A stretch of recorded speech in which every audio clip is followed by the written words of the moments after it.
Buenos días, queridos hermanos. ¿Cómo están? Bien, cansados de tanta festividad, ¿cierto? Como que entre más descansa uno, más se cansa, ¿cierto? Bueno, quiero invitarles a que retomemos nuestro estudio de la carta a los Hebreos. Vamos a ir allí al capítulo 8, donde vamos a estar meditando en los versículos del 1 al 5.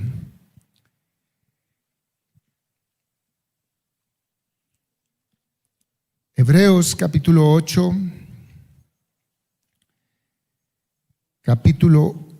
versículos 1 al 5. Y le invito a que nos coloquemos en pie para leer la palabra del Señor. Si usted ve que hay alguien que no tenga Biblia, comparta con él, acérquese a él. O si usted ve que alguien tiene Biblia y no le quiere compartir, acérquese usted. Rompa el hielo, la indiferencia, y acérquese y comparta con él. Dice: ahora bien, el punto principal de lo que se ha dicho es este, y léalo conmigo. Tenemos tal sumo sacerdote que se ha sentado a la diestra del trono de la majestad en los cielos, como ministro del santuario y del tabernáculo, ¿cuál? Verdadero, que el Señor erigió y no hombre. Porque todo sumo sacerdote está constituido para presentar ofrendas y sacrificios, por lo cual es necesario que este sumo sacerdote también tenga algo que ofrecer. Así que si él estuviera sobre la tierra, ni siquiera sería sacerdote, habiendo sacerdotes para presentar las ofrendas según la ley, los cuales sirven a lo que es, ¿qué? Copia y sombra de las cosas celestiales, tal como Moisés fue advertido por Dios cuando estaba a punto de erigir el tabernáculo. Pues dice él: haz todas las cosas conforme al modelo que te fue mostrado en el monte. Amén. Puede tomar asiento. El título del mensaje de hoy es: tenemos al sacerdote supremo. ¿Puede leerlo conmigo? Tenemos al sacerdote supremo. En los primeros días de la Segunda Guerra Mundial, los japoneses tomaron prisionero al doctor Theron Rankin, que era un misionero bautista en la China. Entonces quedó separado de todos sus seres amados al ser tomado por los japoneses. Familiares y amigos ya no estaban con él. Él estaba completamente solo. Además de esto, fue despojado de todas sus cosas, todas sus propiedades, todos sus bienes y de todo lo que poseía. No tenía esperanzas de que alguien lo protegiera. Estaba totalmente solo. Ni siquiera tenía esperanzas de que un gobierno amigo de su país, los Estados Unidos de América, viniera y lo rescatara. Todo lo que tenía era a Cristo. Y lo que podía hacer era confiar en Dios y apoyarse en el Espíritu Santo. Lo único que tenía eran las promesas de las tres personas de la divinidad. Muchos meses después, un barco neutral sueco rescató al doctor Rankin y lo llevó a su patria.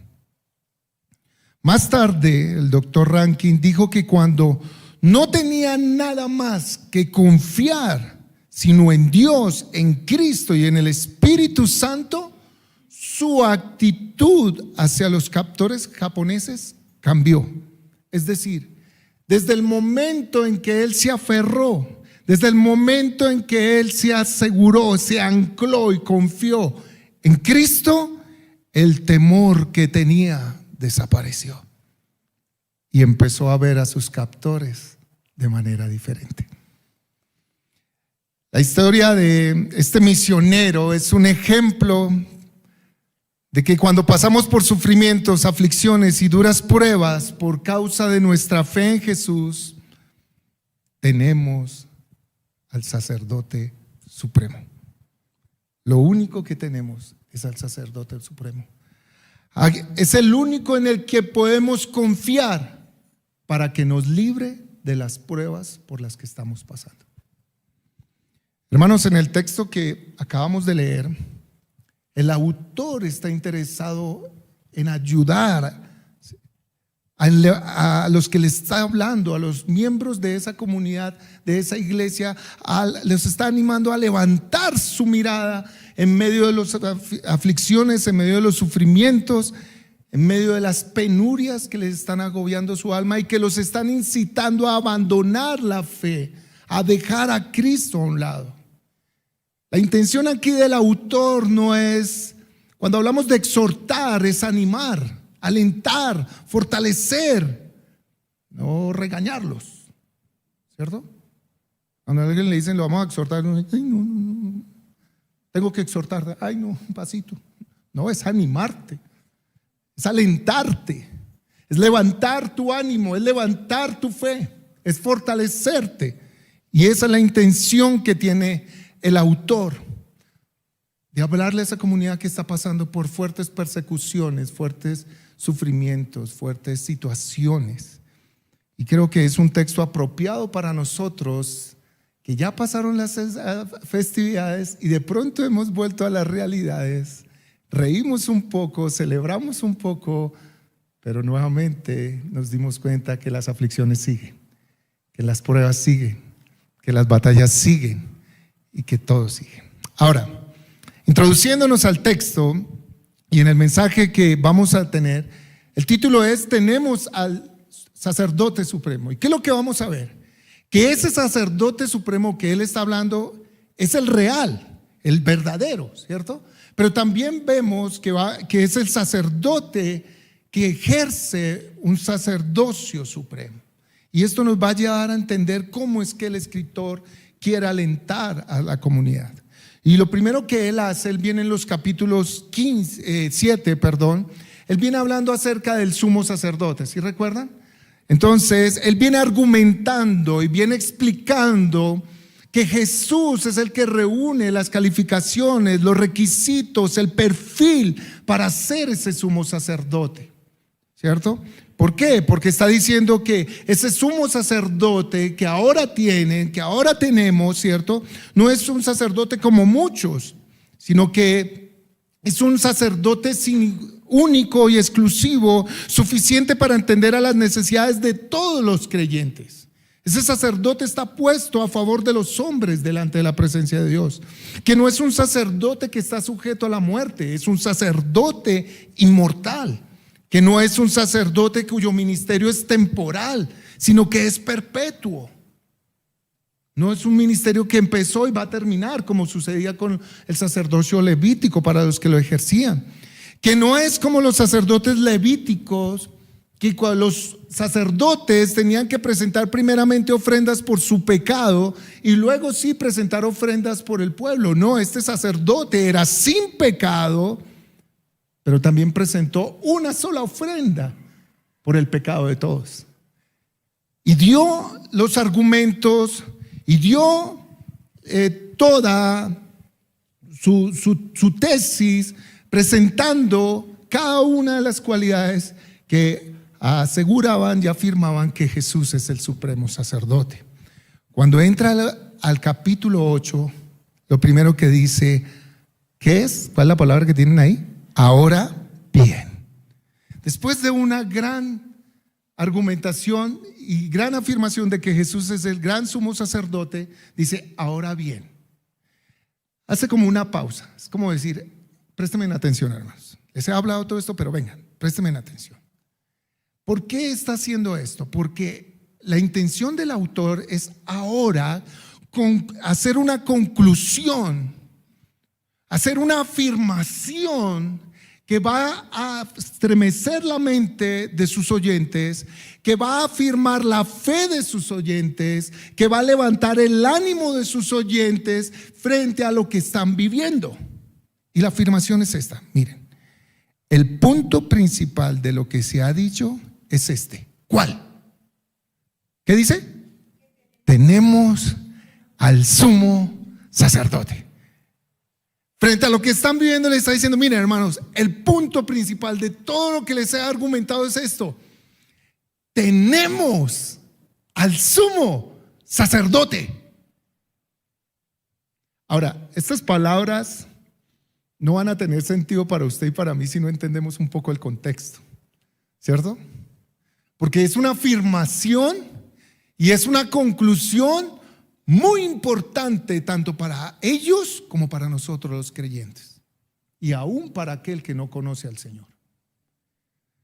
Si usted recuerda, el escritor le está escribiendo a una comunidad proveniente del judaísmo. Eran personas que habían nacido en el judaísmo y habían crecido en el judaísmo, pero que habían creído verdaderamente en Jesucristo como el Señor y se habían apartado del judaísmo y ahora seguían de corazón al Señor. Solo que cuando tú negabas la fe que venías profesando, salías del judaísmo, empezabas a sufrir unas serias, horrendas y fuertes presiones, tratos por parte de los compatriotas judíos. Así que decir: ya no sigo más el judaísmo, sino que ahora soy cristiano, sigo a Cristo, implicaba que muchos de ellos eran desheredados de su familia. Eran expulsados de la congregación de Israel, ya no eran tenidos en cuenta como israelitas. Es para ellos, es decir, ya no eres parte de las promesas que Dios tiene para nosotros como pueblo de Israel. Eres un gentil más. Perdían su trabajo, eran despojados de sus bienes, recibían torturas mentales y malos tratos físicos. Aún se dice, los que han tenido la oportunidad de ir a Israel y pasar por ciertos lugares donde se vive este judaísmo tan radical, que ellos, si ven que tú eres cristiano, escupen al piso. Entonces imagínate el trato que recibían, las humillaciones que recibían, maltratos físicos, escarnio público, encarcelamiento y hasta martirio. Así que la presión que ellos vivían por creer en Jesucristo no era cualquier cosa. De pronto tú y yo hoy no la dimensionamos porque creo que no estamos viviendo a tal punto semejante persecución o presión por creer en Cristo. La hay, pero no tanto. Así que cuando ellos, la única forma de escapar de este martirio, de este sufrimiento, de este dolor por seguir a Cristo, por haber ahora decidido seguir de corazón a Cristo, era pues volver al judaísmo. Era volver a las ceremonias, a los cultos, a las prácticas, abrazarlas. Era creer ahora, seguir con el no sumo sacerdote. Era de nuevo volver allí a creer en el tabernáculo, lo que tenemos, a creer todas las creencias que provenían del judaísmo, las cuales dice el escritor que eran solamente sombra y figura de lo venidero. Era una copia de lo venidero. O sea que estaban propensos, estaban siendo tentados, incitados a volver atrás y a dejar a Cristo. Naturalmente, hermanos, cuando nosotros vemos estos sufrimientos, pues nos hace pensar un poco en nosotros, que también a veces padecemos sufrimientos por causa de nuestra fe. Cuando el escritor les está diciendo: tenemos al sumo sacerdote, para ellos despierta algo. ¿Cómo van a dejar lo verdadero por la copia? Nosotros tenemos al verdadero. En otras palabras, el escritor le está diciendo: nosotros los creyentes, los cristianos, los que seguimos a Cristo, tenemos al verdadero, al real sumo sacerdote. Cuidado con volver allá. Eso ya es una copia, eso era una imitación. Ya eso no tiene valor delante de Dios porque ya tenemos al verdadero. Entonces eso les hacía a ellos, sentir, me voy por la copia por lo terrenal o retengo al verdadero. La palabra tenemos en el griego es un verbo que significa poseer. Cuando dijo tenemos, es poseemos. Somos dueños de ello. Es nuestro. Es nuestro. La palabra tiene una fuerza impresionante. Significa tener. Lo tengo, es presente, es palpable. Lo tengo. Significa ser dueño de. Es decir, me pertenece, no me lo pueden quitar, es mío. Soy dueño de eso. Es como aferrarse. Cuando decimos tenemos al sumo sacerdote, es aferrarse y no soltarlo. Es como cerrar las manos y retener lo que tienes. ¿Tú has visto cuando le vas a quitar un juguete al niño? Yo lo he visto. Cuando coge ese juguete y le digo, dame el juguete, es mío. Y lo cierra y no lo suelta, es mío. Y pelea y se enfrenta porque es suyo. Desde niño entiende el término en griego. Cuando él está diciendo, tenemos al sumo sacerdote, les está levantando la mirada y les está diciendo, nosotros tenemos a Cristo. Tenemos al verdadero, nos aferramos a él, no lo soltamos, no lo dejamos por ir por una copia, por ir por eso que no vale, porque tenemos al real sumo sacerdote, tenemos al verdadero que presenta ofrendas por nosotros delante de él.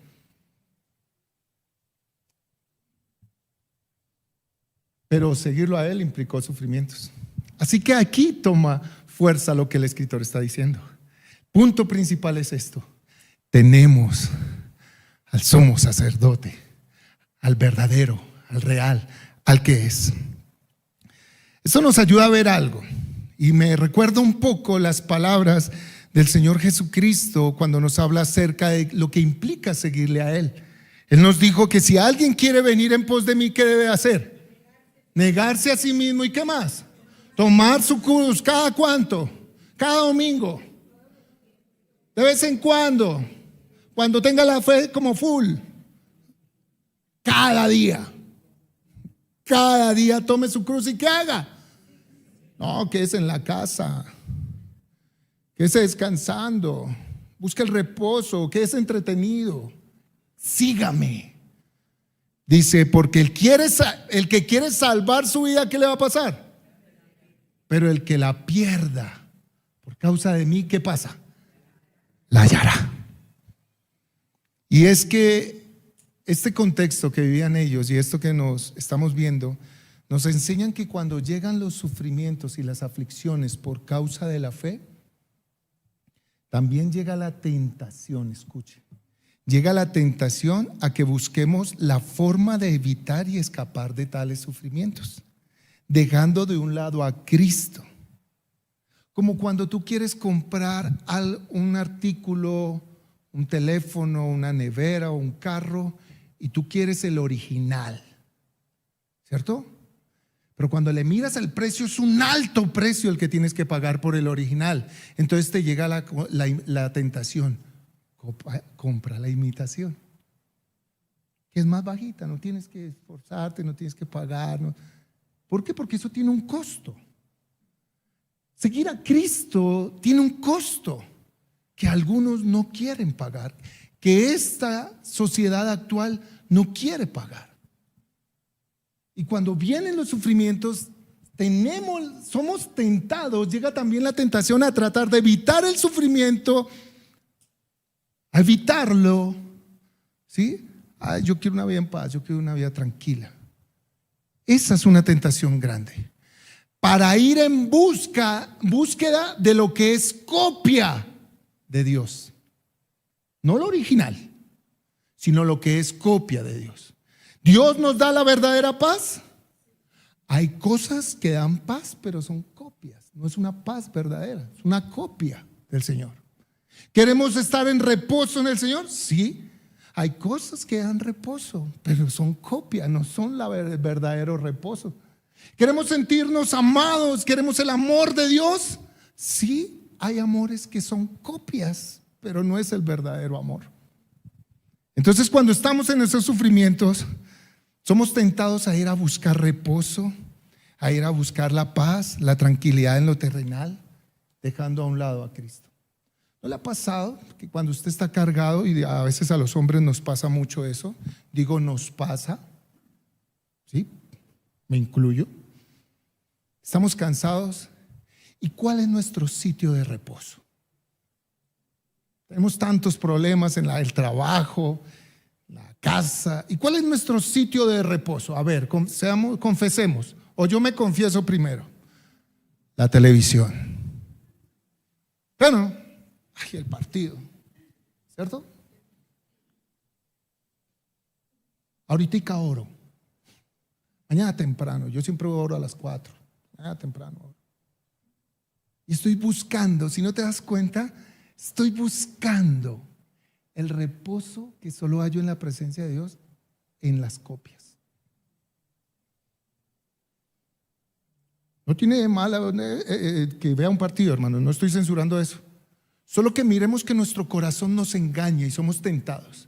Cuando menos piensas, has pasado una semana sin orar, pero muy bien entretenido. Y el problema sigue y la carga sigue. Somos tentados a aislarnos y buscar la soledad. Porque es que no soporto a esa gente.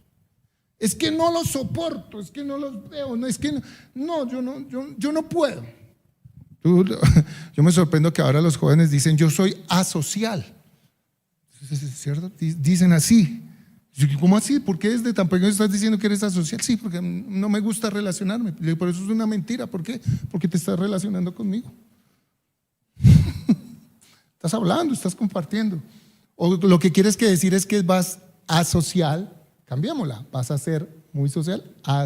Voy a ser social. Y queremos es aislarnos, estar solos. Hermanos, nunca estamos solos. Si no está Dios, está el diablo. Pero nunca está solo. Andrés López dice que la soledad es la madre de todos nuestros errores. ¿Cierto? Uno quiere estar solo para hacer sus fechorías, para hacer lo que no quiere que otros vean. Pero la verdad es que siempre hay alguien que te ve. Dios. Y Satanás. Esos son escapismos, esos son copias. Queremos volver o lo peor es que queremos, como hay presión por dejar a Cristo, entonces los amigos que antes tenía ahora me están presionando que porque yo ya no voy a esto, que porque yo ya no digo groserías, que porque yo no hago esto, que yo ya no echo los chistes de doble sentido y tengo una presión ahí, un cirilí, entonces lo mejor es hacer lo que estos dicen y evitarme problemas, y empiezas a volver a las prácticas, a las costumbres, a los hábitos pecaminosos que antes tenías. O lo peor, este es el más sutil de estos tiempos en la iglesia cristiana. Empezamos a buscar un Cristo copia, no el verdadero. ¿Cómo así, pastor? Sí, no estoy buscando al Cristo verdadero, sino estoy buscando una copia un lugar donde me muestren una copia de Cristo.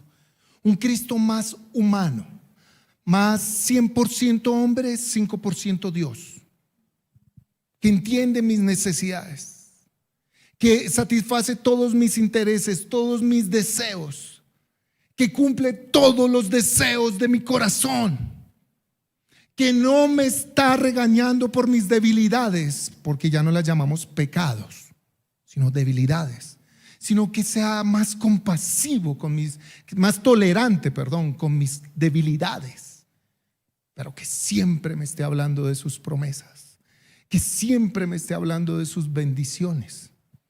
Y hermano, no hay vida sin primeramente muerte. Señor, eso fue lo que nos enseñó y nos modeló y nos invitó. Así que, ¿cómo identifico que yo estoy buscando esa copia? Cuando tú percibes que el Cristo verdadero te está hablando a tu corazón, pero tú dices, uy, eso es muy pesado para mí. No, eso es muy duro. Yo mejor voy a la iglesia de tal, que allá sí le hablan a uno de prosperidad. Y empiezas a vagar dentro del círculo cristiano buscando a un Cristo que se acomode a tu corazón y no que tu corazón se acomode a Cristo. Es duro. Yo soy consciente de lo que implica conocer a Cristo, lo inicialmente doloroso que es, pero después lo inmensamente bendito, fabuloso, glorioso que es cuando somos libertados del poder del pecado que nos esclaviza.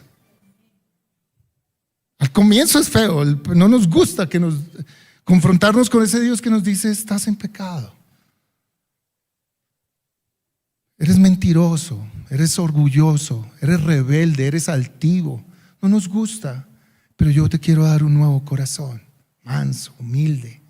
Y cuando tú dices: sí, yo lo soy, dame ese nuevo corazón, qué delicia cuando tú sientes la libertad de ese corazón pecaminoso, porque Cristo nos liberta, Cristo nos sana, Cristo nos restaura. Y así como ellos, nosotros siempre estamos tentados a evadir el sufrimiento. ¿Usted ha visto esos videos que le llegan a uno de TikTok de las generaciones? Llega un señor de la generación de los 70 a buscar trabajo. Le dice: vengo por la oferta laboral. Y entonces el jefe dice: sí, claro, vas a trabajar 8 horas diarias, vas a ganar esto, el salario no es muy alto. Y el de los 70 dice: no importa, señor, yo vine aquí a trabajar, no me importa el salario, yo vengo a trabajar. Yo le voy a demostrar a usted que al final usted se quiere quedar más conmigo que yo con su trabajo. No importa lo que tenga que hacer, pero va a tener que hacer horas extras. No importa, yo quiero trabajar. Llega la generación de los 80 en adelante, hacia los 80, vengo por la oferta laboral. Sí. Que bueno, le ofrecemos esto, el salario no es muy alto, no importa, yo estoy muy bien capacitado y sé a dónde puedo proyectar y llevar la empresa y hacerla que rinda más y crezca más, de tal manera que usted va terminando pagándome más de lo que empezó a pagarme. Pero llega a las generaciones actuales del 2000 para acá, vengo por la oferta laboral. Claro, le vamos a pagar esto, son 8 horas, el contrato es por un año, va a ganar esto, el salario no es mucho, pero ¿no es mucho? ¿Cuánto es? ¿Sí? ¿Y va 8 horas? Mira, yo necesito 2 horas de descanso. No puedo madrugar tanto porque me estreso. Y no estoy dispuesto a pagar horas extras porque las pagan muy mal. Han cambiado. La generación actual, con esto quiero decir, es que la generación actual estaba más diseñada para enfrentar, para batallar y enfrentar el sufrimiento. La generación hoy le huye y busca las formas para hacer. Entonces, en conclusión, en la entrevista de trabajo, no, mejor yo me voy a hacer videos, gano más, me estreso menos, descanso más y disfruto más. ¿Por qué? Porque ellos se quedaron en la película en búsqueda de la felicidad. Pero Cristo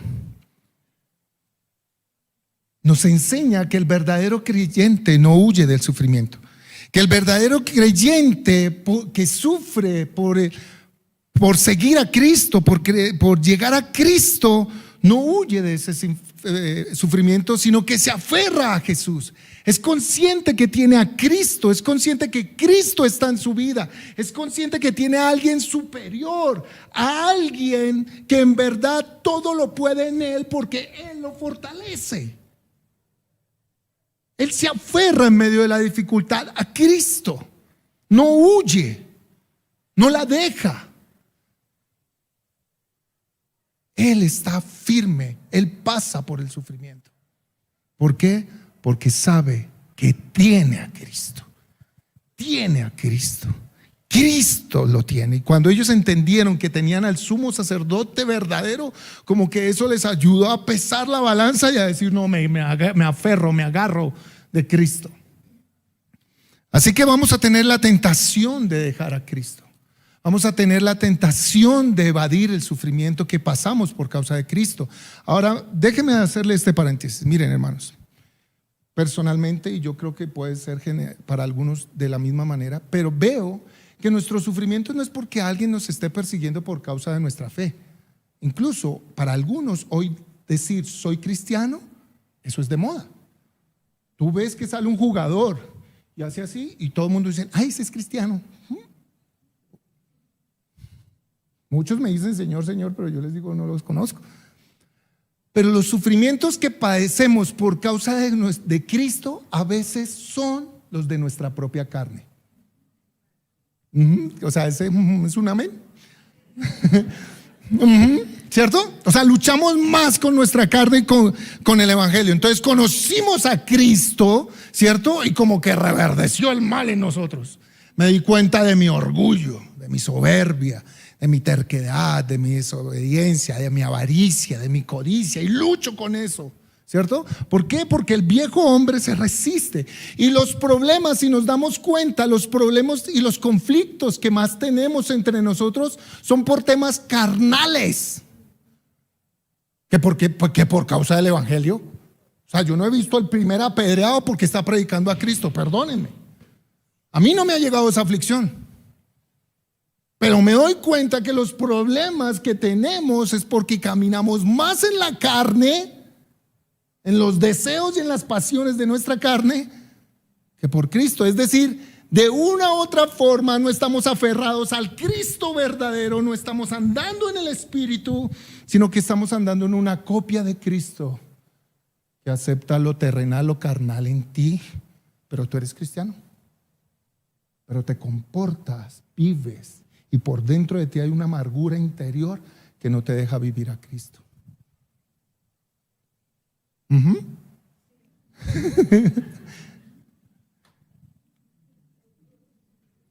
Pero el escritor tiene el ánimo. ¿Estás sufriendo aún por tu carnalidad? Tenemos al sumo sacerdote.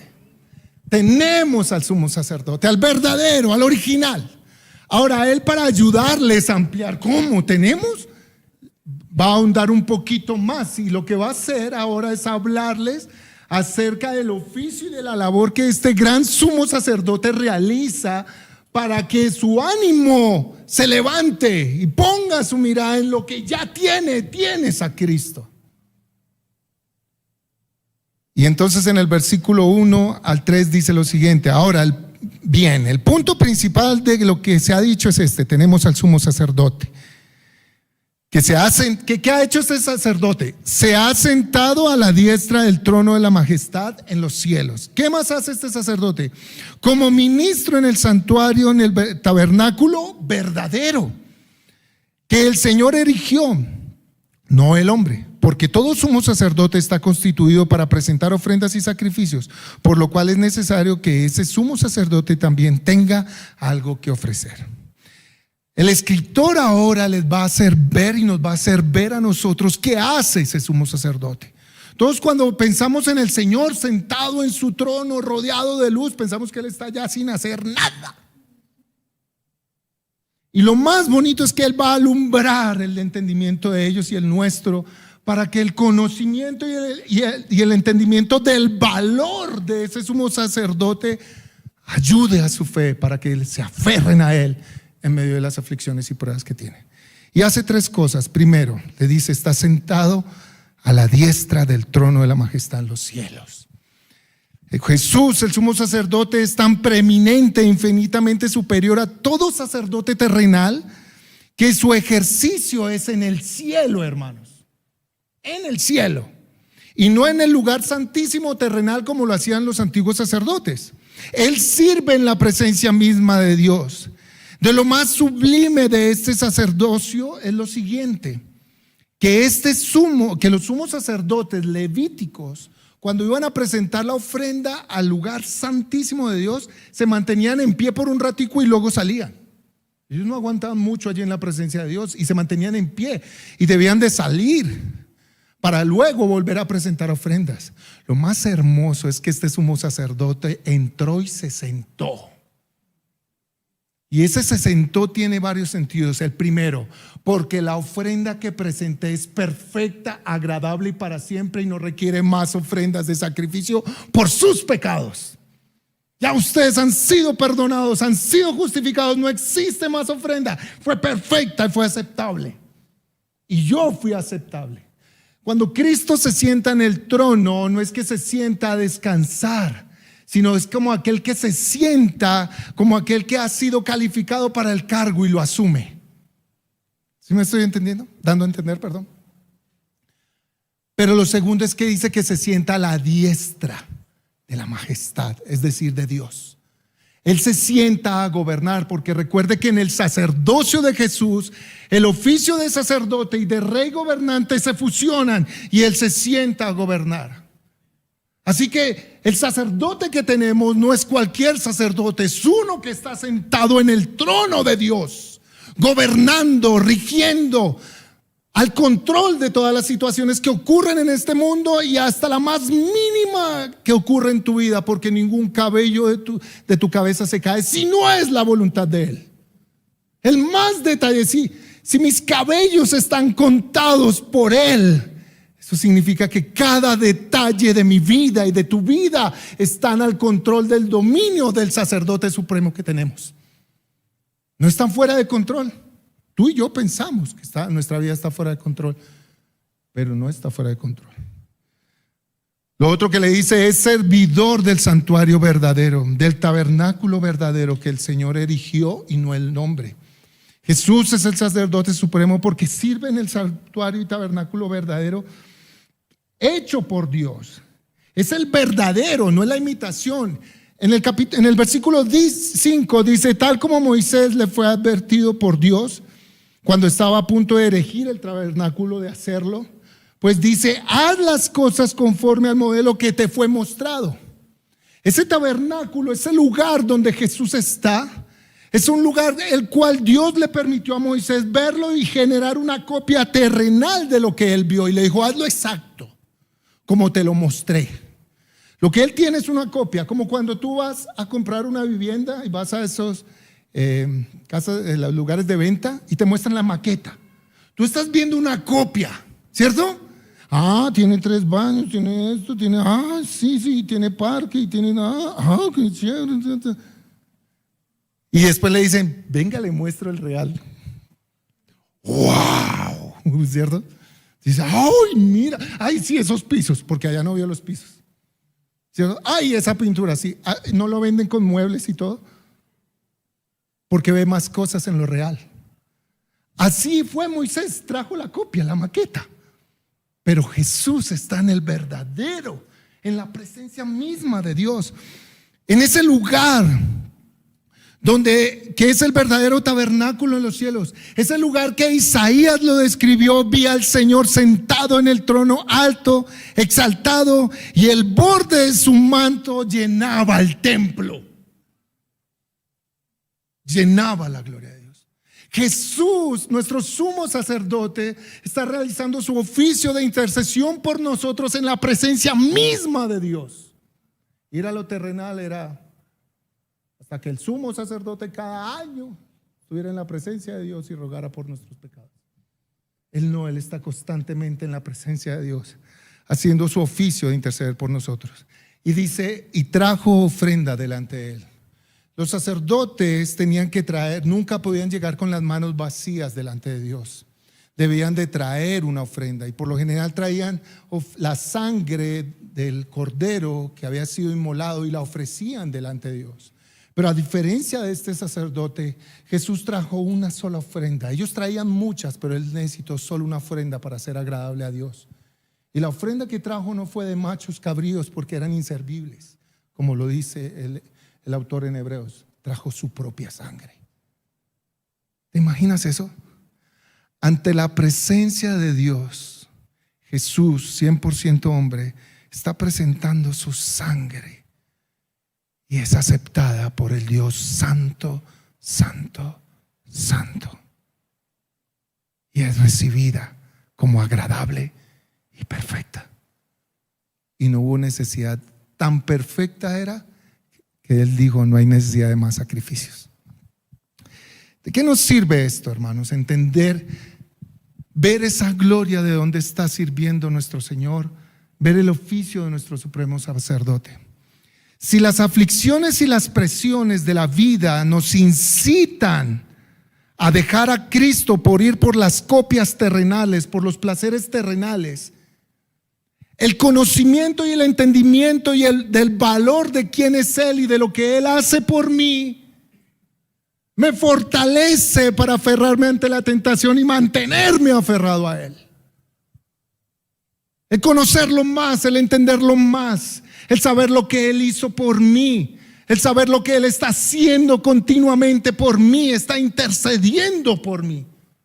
Hermanos, Jesús está intercediendo por tu problema más de lo que tú intercedes de tu propio problema. Él está allí, Padre. ¿A usted no le ha pasado que usted no está caminando bien con Dios y por gracia le llegan unas bendiciones que usted no merece? Porque vienen de allí. Porque hay alguien que está intercediendo por nosotros y mostrándonos: ven a mí, me tienes a mí, me tienes a mí. Yo soy tu redentor, yo di la ofrenda por ti, yo estoy aquí ante el Padre intercediendo por ti y estoy aquí gobernando sobre tu situación. Ven a mí. ¿De qué nos sirve entender eso? De que hubo un sacrificio pagado, no hay que pagar más sacrificios. De que hay alguien que está intercediendo por mí, pero también de que hay alguien que tiene el control de mi situación, que me ha prometido que a los que le amamos y confiamos en Él, todo va a cooperar para bien por su gracia y su misericordia. Tenemos a Cristo. Así que si ellos lograron entender esto ante las aflicciones que estaban viviendo, ante el desprecio de nuestros compatriotas, puedes decir: tenemos a Cristo. Ante el desprecio de la familia y que me deshereden, ellos podían llegar a decir: tenemos a Cristo, el sumo sacerdote. Ante la expulsión de la congregación, no me importa, tengo a Cristo. Tengo al sumo sacerdote. Si perdían su trabajo por causa de Cristo, no me importa, tengo a Cristo. Si enfrentaban torturas, insultos, escarnios y maltratos, ellos podían decir: tenemos a Cristo. Hermano, no sé si como creyente estás pasando por un periodo de fuertes pruebas, de desánimos, desilusiones. Aún estás desilusionado del cristianismo y estás pensando: no sé, voy a buscar otra religión. Sí, no sé, estoy desilusionado de los cristianos, voy a buscar otra iglesia, ¿cierto? Estás viviendo desprecio, porque puedes estar viviendo rechazo, burlas, ofensas, aún de los tuyos, porque ahora sigues a Cristo. Si estás pasando por un periodo de desempleo y difícil situación económica, si estás pasando por un momento duro de salud, de enfermedad, cuando los médicos dicen: ya no sabemos qué más hacer contigo, la verdad, la ciencia ya no da más. Recuerda, tenemos a Cristo. Si eres cristiano, recuerda, tienes a Cristo. Si estás siendo tentado a abandonar a Jesús, si estás siendo tentado a dejar de orar, si estás tentado a dejar de leer la palabra, si estás tentado a no asistir más a la iglesia, si estás tentado a no darle más ofrenda al Señor, si estás tentado a apartarte de Cristo, recuerda, tienes a Cristo, que es superior, que es el verdadero y que es la verdadera fuente de vida, de paz y de gozo. Y eso disipará tus temores. Si tienes temor al hombre, temor de lo que el hombre puede hacer, temor de lo que el hombre puede pensar de ti, temor de lo que el hombre va a hacer, recuerda, tenemos a Cristo. ¿Por qué? Porque no niego que si estás en presiones y en dificultades, también estás siendo tentado a buscar copias de Cristo.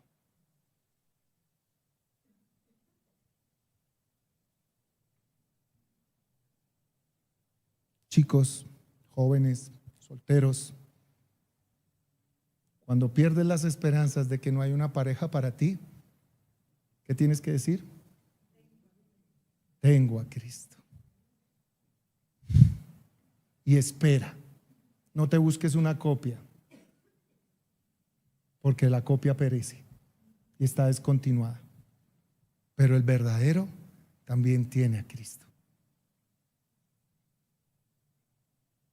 Tengo a Cristo.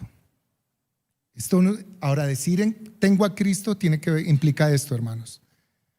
La verdad, decir tengo a Cristo, está conmigo.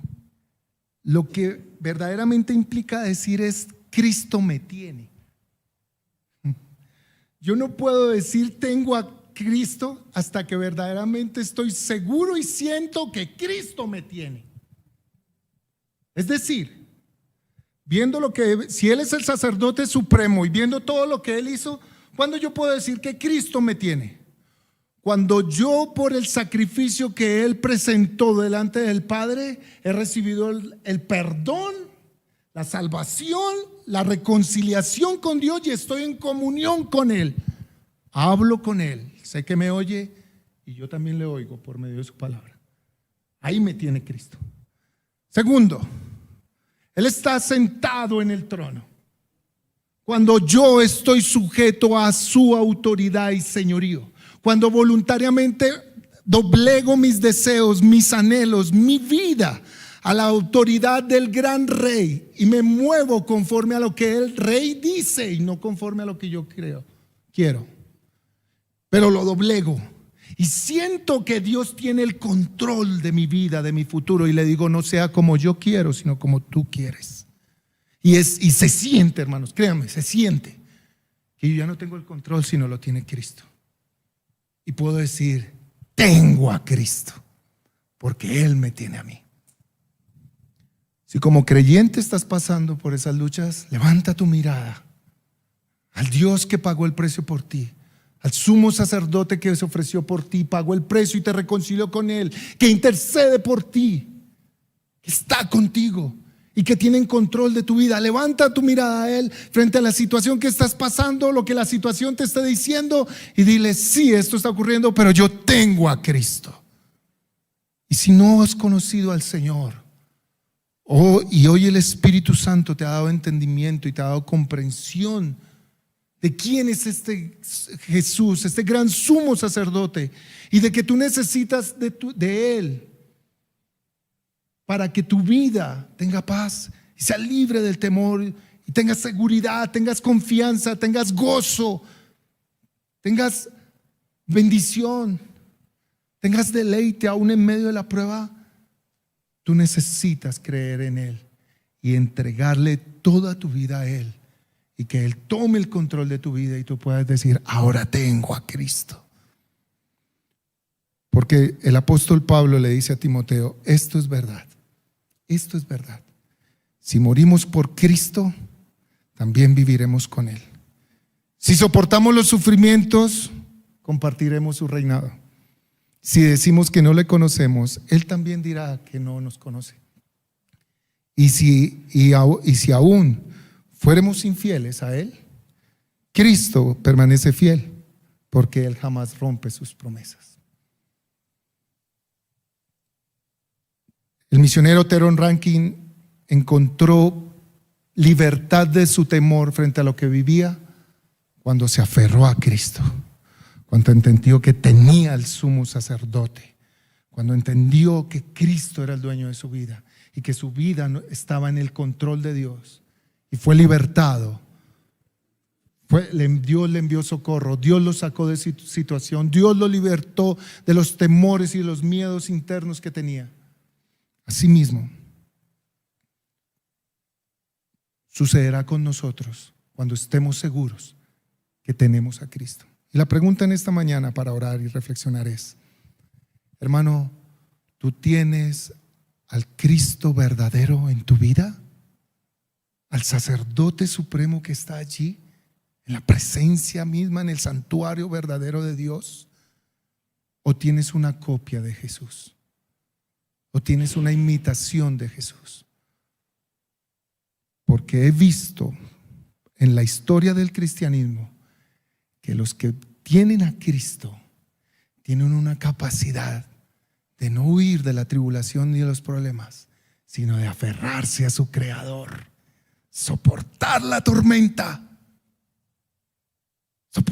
soportar los fuertes vientos, porque tienen a Cristo. Si no, serás como esa hojarasca que es llevada por el viento, por los problemas y las tribulaciones, y no tendrás paz. Inclina tu rostro. Y quiero animarte que en este momento de orar, como hemos venido cantando, Si estás en problemas, en dificultades y aflicciones, el Señor las conoce, el Señor las sabe.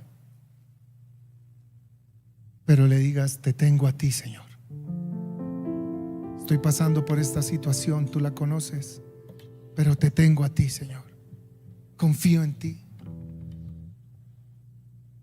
Estoy pasando por estas vivencias difíciles, por estas situaciones terribles, Señor, pero te tengo a ti. Te tengo a ti, Señor.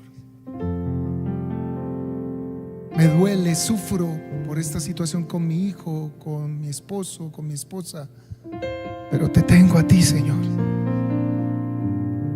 No me dejes ir en busca de cosas que son copia de ti. Ayúdame a aferrarme a ti. Ayúdame a confiar en ti. Ayúdame a tenerte en mi vida, es decir, a entregarte el control de todo en mi vida, para que yo pueda estar seguro en mi corazón de que te tengo a ti, Señor. Gracias, Señor. Gracias porque te tengo a ti en este mundo.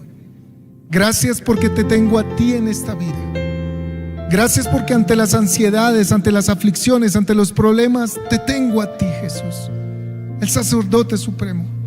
Gracias porque tú me ayudas aún a orar, Señor, cuando no sé qué orar, no sé qué pedir, no sé cómo hablar, no sé qué hacerlo. Gracias porque tú me ayudas. Gracias porque tú me sustentas, tú me alientas, tú me consuelas, tú me animas, tú me renuevas. Gracias porque cuando no tengo, tú me provees, tú me sostienes, tú me sustentas, tú me das. Gracias, Señor, porque cuando me desprecian, tú me aceptas, tú me recoges. Y como decía David, puedo decir: aun cuando padre y madre me dejaren, con todo Jehová me recogerá. Gracias porque cuando las fuerzas se me agotan, tú levantas mi ánimo. Gracias porque cuando a veces la incredulidad toca las puertas de mi corazón, tú me afirmas en que sí hay esperanza en ti, en que tú cumples tus palabras y tus promesas, Señor. Gracias, Señor, porque te tengo a ti. Gracias porque tú me tuviste a mí primero, tú me tomaste, tú me salvaste, tú me redimiste. Te tengo a ti. Gracias porque aun cuando las noticias dicen lo difícil que económica, financieramente puede llegar a ser este año, gracias porque te tengo a ti. Gracias porque te tengo a ti. Gracias porque aun cuando hay momentos en que el desempleo y la falta de oportunidades abundan y me generan tristeza y desánimo al no encontrar una puerta, gracias, Jesús, porque te tengo a ti. Y tú eres el que abre puertas que nadie puede abrir y cierras puertas que nadie puede cerrar. Gracias porque aun cuando la enfermedad es fuerte y agresiva y humillante conmigo, gracias porque te tengo a ti. Gracias porque cuando los médicos pierden las esperanzas y el control, tú, Señor, me dices que estás al control de mi vida y yo te tengo a ti. Señor, gracias. Que este año, que esta vivir que vamos a tener desde hoy y por la eternidad, sea con la convicción de que tenemos al sacerdote supremo, a Cristo Jesús, con nosotros.